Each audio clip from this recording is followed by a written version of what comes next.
So we're going to be starting off on Chapter 2, which is Nutrition Tools, Standards, and Guidelines.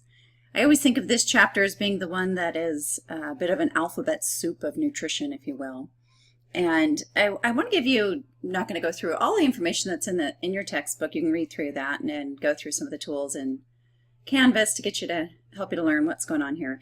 But I do want to give you a little background in terms of why this is important and why we've actually started doing or why we have actually some nutrition guidelines. And I don't know if you can hear my background music here and are wondering why the heck I'm playing the Pirates of the Caribbean song for you, but hopefully it'll be clear here in just a second. So let's progress on in this one. So perhaps why I was playing that song is coming to you now. If you go back to the early 1800s, it's a time where we really started moving away from looking at our diet or being able to decide what to eat based on our culture and or our group and our family in terms of where we lived. We started traveling. We went abroad. And so as people started to get away from their traditional ways of eating, they started having some issues. So you've probably heard the term scurvy pirate. And what they found is they got on these sailing ships and they didn't have fresh produce. They started having some symptoms of what we now know were vitamin deficiencies and vitamin C deficiency in particular that caused scurvy. So when we go to look at what happened here in Britain, so the Merchant Seamen's Act of 1835, this really was the first time where government actually assumed the responsibility of protecting its people through putting in a law, really, that you had to have fresh lemons on the ships in order to prevent this from happening. So this is kind of where we see the start of nutrition recommendations being governed by legislative bodies. And how do we determine some of these? So as we kind of cruise through and we look at either depressions and or wartime, this is often where we had some advances in nutrition. So during the economic depression of 1862, Dr. Edward Smith was charged with finding out how many calories do we actually need to make sure that our population is not starving. So they wanted to come up with how do we determine this and what can we give them to make sure that they're not starving. And I'm going to take you on an aside here. I will go ahead and post on Canvas. You'll have on there a description of what happens and how what happens to calories as we burn them and where do they go, because I think it's interesting and it's a great fact to be able to carry on from this class. But some of you may already know this, but I want you to think about this. So when you lose weight, so you burn calories, and you actually lose mass. So if you were somebody who lost, say, 15 pounds, lost 15 pounds of fat, where exactly does that fat go? Where does it transfer to?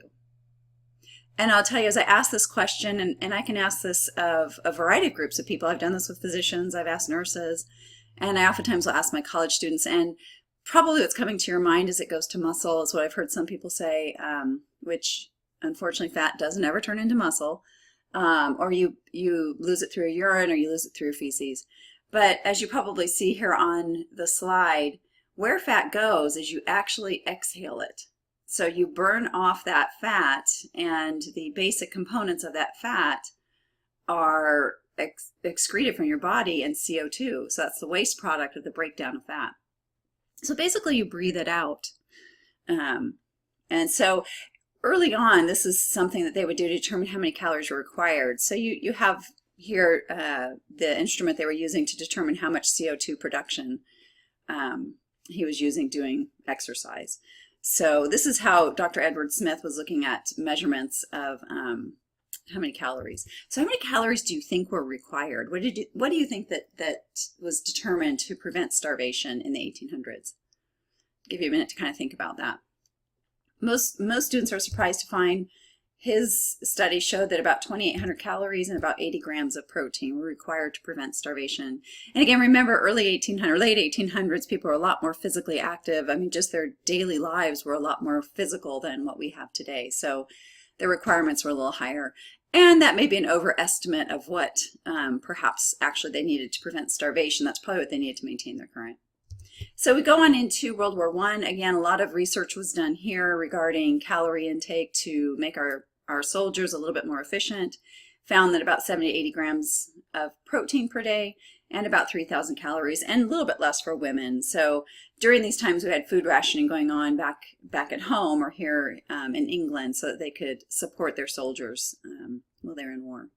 So a lot of look in terms of calories, carbohydrates, proteins, fats during this time.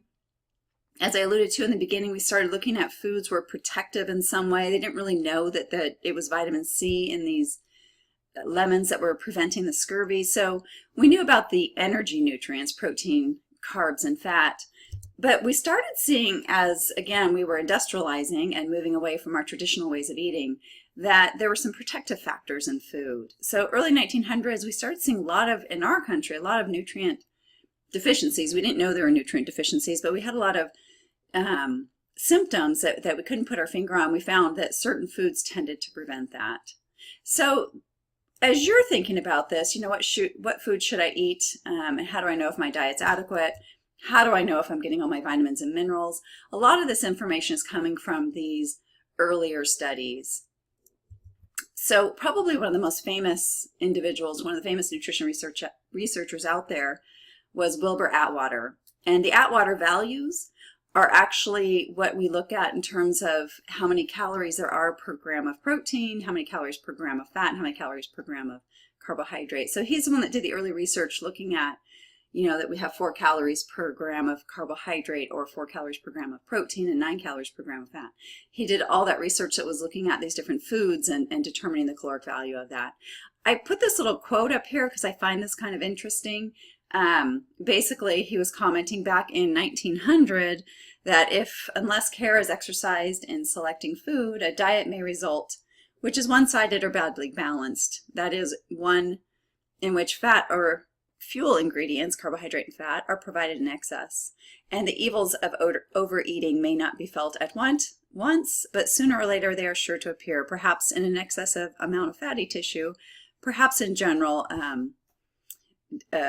debility, perhaps an actual disease. And again, this is Atwater back in 1902. We didn't have obesity rates. I don't think we had hardly any obesity rates back there. So it's kind of fascinating that even at that point, he was appreciating the fact that if we're not really paying attention to nutrition, we can have some issues.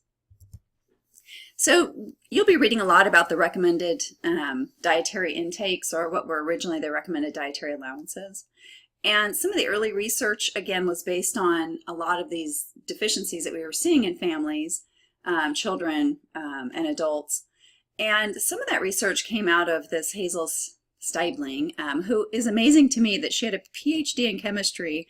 She was born in 1896. We just didn't see women going to college back in that day, so to actually have a PhD in chemistry is pretty impressive. And so she was doing some information looking at basal metabolism. She was looking at the nutritional value of protein in humans and looking at some of the studies in terms of vitamins and how that was impacting overall health. She was selected to be the head of the food economics and the food and nutrition division of the Bureau. So she was ultimately, that became the USDA. So she was sort of the first head into this because of some of the research and some of her findings.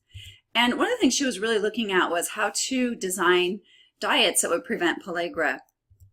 So during this time, and I've got just a clip here of what pellagra actually looked like. It was a vitamin B deficiency, these horrible rashes, dermatitis on their skin, this inflammation on their tongue, all the way up to death. So it was a terrible disease that was fairly rampant actually in the early 1900s. So Hazel Stengel was tasked with this. How do we help them? How do we educate this population? Because we didn't have vitamin B pills to give out at that time. That hadn't come about yet. And so she had to give guidelines to these families in terms of what they needed to eat. Well, we also didn't have at that time any sort of lists of food that had the vitamin content. So when you look at why do we have these lists today, and we have all of these foods broken down into the different vitamins and minerals, this is kind of where it started. We needed to have a way to educate people and provide them information to find out what they needed to add to their diet to prevent that disease from happening. So she came up with these guidelines. Her first publication was a set of dietary allowances, basically in 1933, And this very early guideline was specific to certain vitamins and minerals. It was specific to the information that was out there at the time. Ultimately, it was expanded to include, we knew that different age groups needed different requirements in terms of vitamins and minerals, as you'll see today when you're looking at your recommended dietary intakes and you're reading through this chapter. It's based on different age groups, pregnant, not pregnant, male, female, and whatnot. And her early ones were actually established to allow about 50% above the minimum average. So, and also very focused on healthy people. So as you're going through and looking at this, the set of guidelines that you have in your book are specific to healthy individuals. If somebody's sick, there's different guidelines that would be there for them. So ultimately, from her early work, we lead on to Lydia Roberts, who became the chair of the National Research Council's Committee on Food and Nutrition. And this committee ultimately came about and put out what was the first set of what we call the recommended dietary allowances. And that was in 1941. So they had the first set of what are the vitamins that you need, how much of those do you need, and then the specific foods that would meet those needs.